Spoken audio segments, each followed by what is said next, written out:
Hey guys, Michelle here from the Human Form. I thought I would take you through today's workout sort of in person, the best that we could do right now. So I'm going to demo all 3 exercises like we normally would in class when you're here with us. And then I'm going to ask you to pause the video, set your timer for 15 minutes, get through as many rounds of those 3 exercises as you can in that 15-minute period. And then turn me back on, listen to the directions for the B group, and then do your same thing for 15 minutes. Put me back on one last time for a good finisher.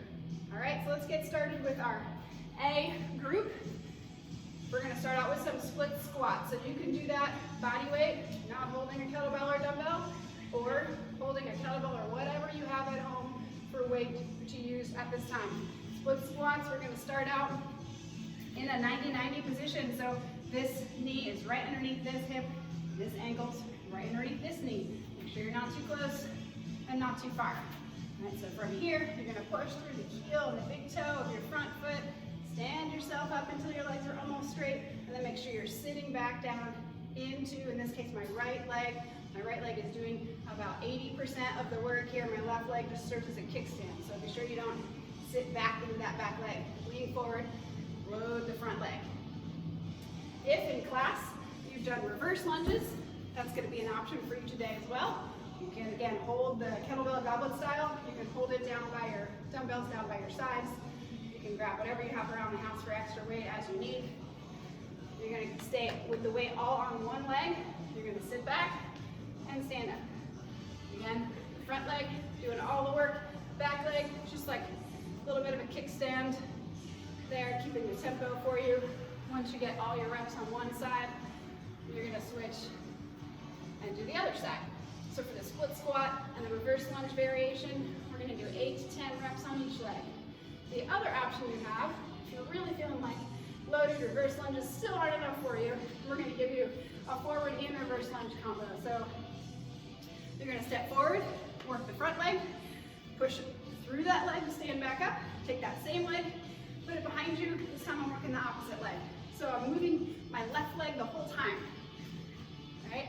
And I'm working opposite legs when I do that. I'm sitting into my left leg, pushing out of my left leg, sitting into my right leg. You're going to alternate like that for 4 to 6 of each. So to the front and to the back is 1, to the front and to the back is 2. So 4 to 6 like that. Then you're going to switch legs. Again, adding load as you need. Next exercise, we're going to be working on some plank variations. We've got 2 of them for you. First one is going to be just a traditional plank on your elbows. All the usual cues apply. Make sure that your hips are in line with your shoulders and feet. You're pushing away from the floor. You're squeezing your glutes. You're bracing your abs. You're taking slow, deep breaths. About 3 seconds in, 5 or 6 seconds out to really get the ribs down and exhale all your air out before you breathe in again. You're going to hold that for about 5 or 6 breaths. The more advanced version is going to be what we call a long lever plank. Exactly the same as your regular plank. You just have more space between your elbow and your body, making the stretch on your core and the need to control your back a little bit more challenging. So set up in your regular plank position and then squid those feet back.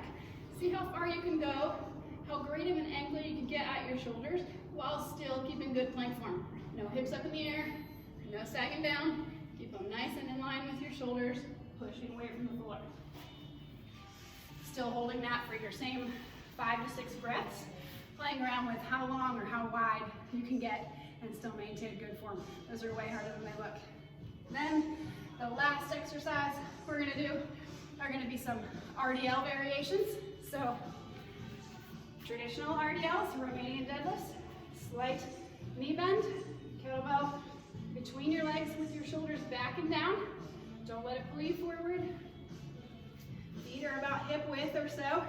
And then you're gonna push your hips back while you drop that kettlebell in line with the arches of your feet. Not all the way to the floor, but if you were to go to the floor, it would land in between your feet, not out here. So keep that space between your arm and your body pretty close. Drive up through your hips, squeezing your glutes at the top. Pushing your hips back, slight knee bend, keeping everything in line with the middle of your feet. Bracing through your core, driving your hips forward to stand up.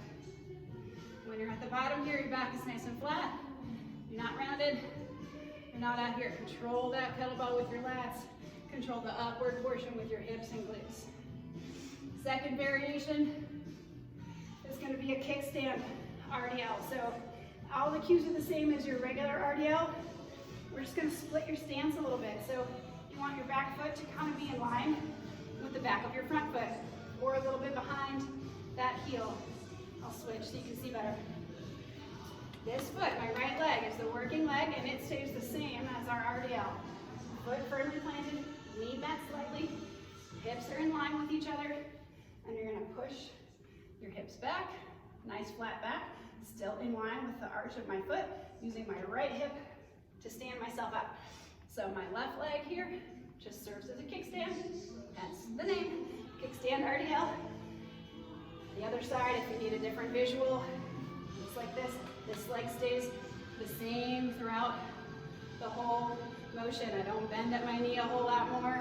Keep my back nice and flat. Make sure it's my left hip that's pushing me forward and bracing at the top. That one you're going to do 8 to 10 on each leg if you're doing the kickstand variation, or 10, even 15 or 20 if you're doing the regular kettlebell variation, the two-legged variation, especially if you don't have the same kind of weight you might use here in the gym. Feel free to increase your reps to find something that's challenging with the weight that you have at hand.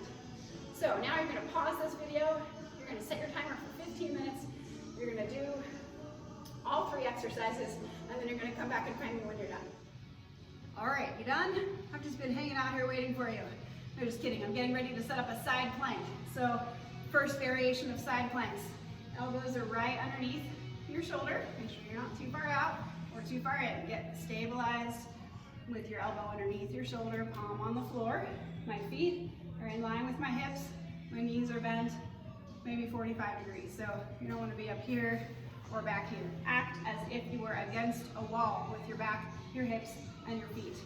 From this position, you can use your hand if you need to rock yourself up a little bit onto your bottom knee, tucking your glutes under, pulling your ribs down. You're going to hold this position for the same kind of breaths we do in our planks. 3 seconds in, 5 or 6 seconds out. The end of that exhale, as much air as you can possibly get out. Help you brace through here before you take your next inhale. So you're going to hold that for 5 or 6 breaths on each side. There's 2 more variations to that. If you've done these in class, go ahead and try them here. The next one is going to be all in a straight line this time. My knee is bent, but my foot's behind my body. It's not up here. So if you were looking at me from the top down, it would be a nice straight line from your shoulder to your hip to your ankle. Elbows still under my shoulder there. And then we're going to work on some hip taps. You drop your hip down towards the floor and then push it up a little bit past midline. Down and up. Getting a little bit of a stretch on the bottom oblique. On the way down, and I'm working it on the way up, 8 or 10 on one side, and then flip over and get the other side. The more advanced variation of that would just be legs straight. Your feet are going to be stacked. Even harder would be one on top of each other, but the next up variation would be one foot in front of each other, getting yourself in a nice straight line, touching the floor, pushing back up away, gently back down. Nice and slow on these, 8 or 10 on each side. So that's your side planks. Seems like a lot of things. Just pick one of those 3, please, to do. Next, we're going to work on some bridges. So we have floor bridge variations. If you'd like to put a weight on your hip, again, just use whatever you have at home. I happen to have a kettlebell here. Feet are wider than hips. Feet are planted firmly on the ground. You're going to squeeze through your glutes first before you even lift. Squeeze the glutes. Push your heels and big toes into the ground. And then you're going to roll yourself up off the floor until you have a good squeeze in your glutes and a decent stretch in the front for most of you. Controlling your way back down, not letting go of that contraction even when you touch the floor. Control it right back up again. Nice and slow, keeping everything in your core and your hips braced throughout all of your reps. Reps here are going to be on the high side. Most of you are good at these and you might not have enough weight to use at home, so you're going to do between 10 and 20. If you can get all 20, or if you can get at least 15, feeling like you can do more, go over that high end of 20. The second variation for that is going to be a back elevated bridge. So you're gonna find at home an ottoman works well, a chair if it's softer, a couch. Get creative, look at your house in a different way. You're gonna put your shoulder blades right on the corner of whatever it is you're using. You can also use a stability ball if you have that at home. Feet are, again, wider than hip width. All the same rules apply. You're gonna tuck under a little bit and push your hips up without letting your chest and ribs flare up. So the tucking under should help prevent that, and then you're pushing up only as high as you can get your hip bones. Everything else stays pretty neutral. So pushing up and squeezing, controlling back down. Again, adding a weight on your hips if you need it. We're still going for high reps there, 15 or 20 if you can. The last variation, as usual, if you've done it in class with us, still back elevated. You're gonna tuck one knee in, and you're gonna do the same motion. Slowly back down, tucking up, keeping this leg up in the air. This one, you're gonna do 8 or 10 on each leg. Make sure you get both sides. And then our last exercise is gonna be your banded floor press. So if you have a dumbbell, you can certainly do a single arm dumbbell press as well. But for this one, you're gonna put this band across your body. I'm gonna grab it with my left hand. I have most of the band in my right hand. So I can adjust how much band is on the right side of my body, so I can adjust how much tension I'm using. So I'm holding it with my left hand, laying down with it right underneath my arm. And just like your floor press, you're gonna push up as far as you can, reaching for the ceiling, using those pecs, and then use your lats to control on the way down. Obviously with the band, tension is gonna be greater at the top and less at the bottom, but you play around with how much band you need to get the right amount of challenge.